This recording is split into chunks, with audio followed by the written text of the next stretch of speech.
আজ যে রেসিপিটি আমি শেয়ার করব সেটি কিন্তু ব্রেকফাস্ট, লাঞ্চ বা ডিনার যে কোনো সময় তোমরা বানিয়ে নিতে পারো।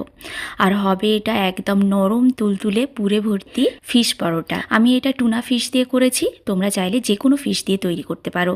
তবে তার আগে ফিশটাকে কিন্তু সেদ্ধ করে কাঁটা ছাড়িয়ে নিতে হবে, আর সাথে থাকছে আরও অনেক ছোটো ছোটো টিপস। ফিশ পরোটার জন্য প্রথমে আমি স্টাফিংটা রেডি করে নেব। আমি এখানে ক্যান টুনা ইউজ করছি। ক্যান টুনাতে না একটু তেল থাকে, আর ওই তেলেই কিন্তু আমার পুরো স্টাফিংটা রেডি হবে। প্রথমেই আমি তেলটা গরম করে নিয়ে ওতে দিয়ে দিয়েছি কিছুটা আদা কুচি। আদাটা একটু লাল হয়ে গেলে পেঁয়াজটাকেও ভেজে নিয়েছি। তারপরে দিয়ে দিলাম ছোট্ট ছোট করে কাটা আলু আর টুনা ফিশ।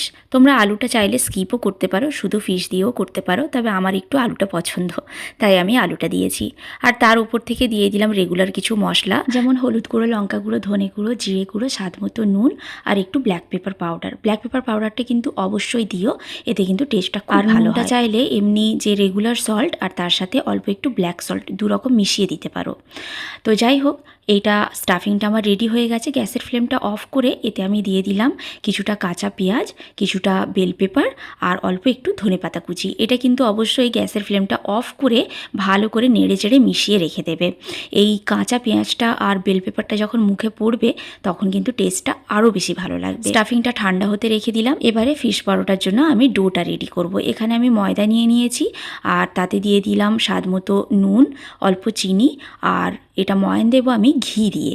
তোমরা চাইলে তেল দিয়েও দিতে পারো, তবে পরোটাতে কিন্তু ঘি দিলে ভীষণ ভালো টেস্ট হয়। এবার অল্প অল্প ঈষদুষ্ণ গরম জল দিয়ে একটা সফট ডো বানিয়ে নেব। আমার ডোটা রেডি হয়ে গেছে, কিছুক্ষণ রেস্টে রেখে দেবো, তাহলে আরও সফট হবে। এবারে পরোটা রেডি করার পালা। তো ডোটা দেখো কিছুক্ষণ রেস্টে রেখেছিলাম বলে অনেকটা সফট হয়েছে। এবারে একটা একটা করে লেচি কেটে নেব। লেচিগুলো আমি একটু ছোট সাইজের কাটছি, কারণ পরোটাগুলো আমি বানাবো একটু ছোট সাইজে। এই যে আমার সব কটা রেডি হয়ে গেছে, এবারে স্টাফিংগুলো ভরে নেব। প্রথমেই আমি বেলে নিচ্ছি, আর পরেরগুলো আমি বাটি তৈরি করে নিয়েছিলাম। তবে বাটি তৈরি করো বা বেলে তৈরি করো, একটা প্রসেস কিন্তু সবসময় মাথায় রাখবে, মাঝখানটা হবে মোটা আর ধারগুলো হবে একটু পাতলা। সব কটা আমার রেডি হয়ে গেছে। এবারে পরোটার মতো করে বেলে নেব।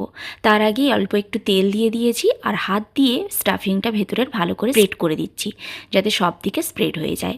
এবারে আলতো করে রোলিং পিন দিয়ে বেলে নেব। এটা আমার রেডি হয়ে গেছে। এবারে প্যানটা গরম করে পরোটাটা দিয়ে দেব। একটা সাইড অল্প একটু সেঁকে নিলে অন্য সাইডটাও ভালো করে সেঁকে নেব। উল্টে পাল্টে সব দিক ভালো করে যখন লাল হয়ে যাবে অল্প একটু তেল দিয়ে ভেজে নেব। এইভাবে ভাজলে কিন্তু তেলটাও কম লাগে আর শরীরের পক্ষেও ভালো। এবারে এটা আমার রেডি হয়ে গেছে, তুলে রাখবো। একটা প্লেটের মধ্যে বাটি নিয়ে নিয়েছি, ছোট সাইজের বাটি, আর সেই বাটির ওপরে এটা রাখবো। তাতে করে কিন্তু পরোটাটা ভিজেও যাবে না ঘাম লেগে, আর অনেকক্ষণও বাইরেটা ক্রিস্পি আর ভেতরটা থাকবে নরম।